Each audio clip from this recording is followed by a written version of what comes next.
Bon, parlant de santé, Jonathan Huberdeau, grand joueur, a échangé aux Flames de Calgary cet été, québécois, qui a décidé de donner son cerveau à la science après son décès. C'est un gars qui joue dans la Ligue nationale depuis quand même un certain nombre d'années maintenant. C'est un gars qui a qui est une des très grandes vedettes. Je pense qu'il a terminé au deuxième rang des meilleurs compteurs de la Ligue. Et donc, mais en même temps, c'est quelqu'un qui joue à un sport de contact.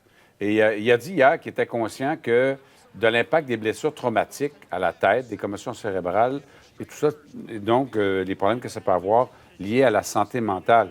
Et puis, on a vu dans le passé aussi beaucoup de cas où, notamment, souvent des batailleurs qui sont retrouvés avec des problèmes par la suite au cerveau. Puis, il y a eu toutes sortes de drames qui ont touché le hockey, le football également. Donc, dans quelle mesure un geste comme celui posé par Huberdeau est important? On en parle avec Louis de Beaumont. C'est un professeur agrégé au département de chirurgie de l'Université de Montréal. Il est aussi directeur scientifique santé physique à l'hôpital du Sacré-Cœur de Montréal. Bonjour, merci d'être avec nous.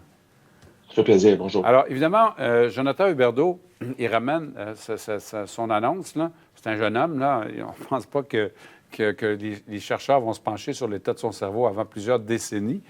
Mais ça a l'avantage de ramener le focus sur un sujet important quand même, l'impact des commotions cérébrales sur la santé et la santé mentale des athlètes. Là. Absolument. Ces grandes initiatives-là sont très importantes pour nous permettre d'accentuer le niveau de connaissance qu'on a dans le domaine, de pouvoir avoir un cerveau lors du décès des athlètes nous permet de le découper en petites lamelles qui nous permet de l'étudier de façon très, très pointue, comprendre les processus pathologiques qui s'y insèrent, puis le lien également avec les symptômes que l'athlète pourrait rapporter un peu plus tard dans ce... Qu'est-ce qu'on voit quand on découpe un cerveau en lamelles comme ça? Là, on peut voir l'installation de toutes sortes de toxines au cerveau. Là, il y a des toxines principales qu'on va voir chez les personnes vieillissantes, mais également chez l'athlète commotionné. On parle souvent de la protéine Tau, qui est celle responsable souvent de l'encéphalopathie chronique traumatique, qui a été souvent décrite dans les dernières années chez les boxeurs, les joueurs de football, les joueurs de hockey. Mais on va trouver toutes sortes d'autres également particularités au niveau de l'atrophie du cerveau. Est-ce qu'il y a une mort neuronale accentuée? Est-ce qu'il y a toutes sortes de composantes qui puissent être problématiques dans le cerveau? Bon, il y a eu des décès, notamment de batailleurs dans la Ligue nationale de hockey, de joueurs de football aussi, de comportements erratiques aussi d'anciens athlètes qui avaient vécu ça. Il y a eu des suicides aussi, quand même assez nombreux, d'athlètes. Puis quand on regarde ces gens-là, souvent on se rend compte qu'effectivement, la multiplication des commotions cérébrales a un impact durable et pas si à long terme que ça nécessairement. Est-ce que ça reste quelque chose qu'on connaît peu malgré tout? Oui, ben, je pense qu'il y a beaucoup de connaissances qui émergent actuellement puis qui rendent justement cette initiative de Jonathan Huberdeau intéressante. Justement, l'effet de la multiplication des coups à la tête, même sans commotion cérébrale, juste d'avoir des milliers de coups à la tête au travers d'une vie, peut avoir maintenant des impacts qui sont importants au cerveau pour la santé du cerveau à long terme.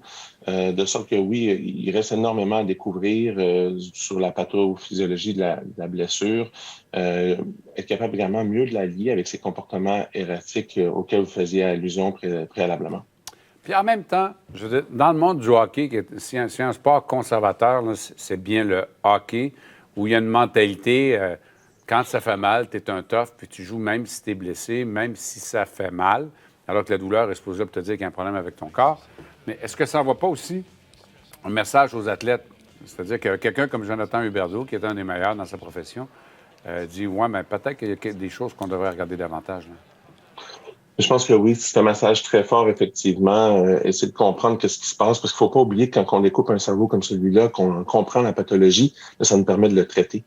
Ça nous permet de mieux comprendre comment est-ce qu'on peut proposer des traitements à ces athlètes-là plus tôt dans leur vie, avant qu'ils ne développent les symptômes qui vont avoir des effets pour le reste de leur vie. On a vraiment beaucoup d'athlètes là, qui vont développer des symptômes en vieillissant, surtout ceux qui ont joué le plus longtemps, c'est ce qu'on se rend compte. Ah Ceux ouais? qui ont des carrières qui se prolongent, on se rend compte qu'ils sont plus affectés par les effets des coups à la tête répétés. Donc, c'est une initiative extrêmement importante, oui, qui va nous permettre de découvrir certainement des nouveaux traitements. Qu'est-ce que ça fait, M. de Beaumont, ça, quand justement, vous voyez quoi comme symptômes chez ces gens-là, notamment ceux qui ont des longues carrières? Dépendamment du niveau de sévérité de la pathologie du cerveau, ce qu'on va observer, ça va être souvent des problèmes de santé mentale, une grande suicidalité également chez ces athlètes-là, des problèmes d'abus de substances, c'est ce qu'on va observer souvent, et ce qu'on appelle une frontalité, donc des difficultés à prendre les bonnes décisions, des mouvements et des décisions qui sont erratiques pour leur vie personnelle.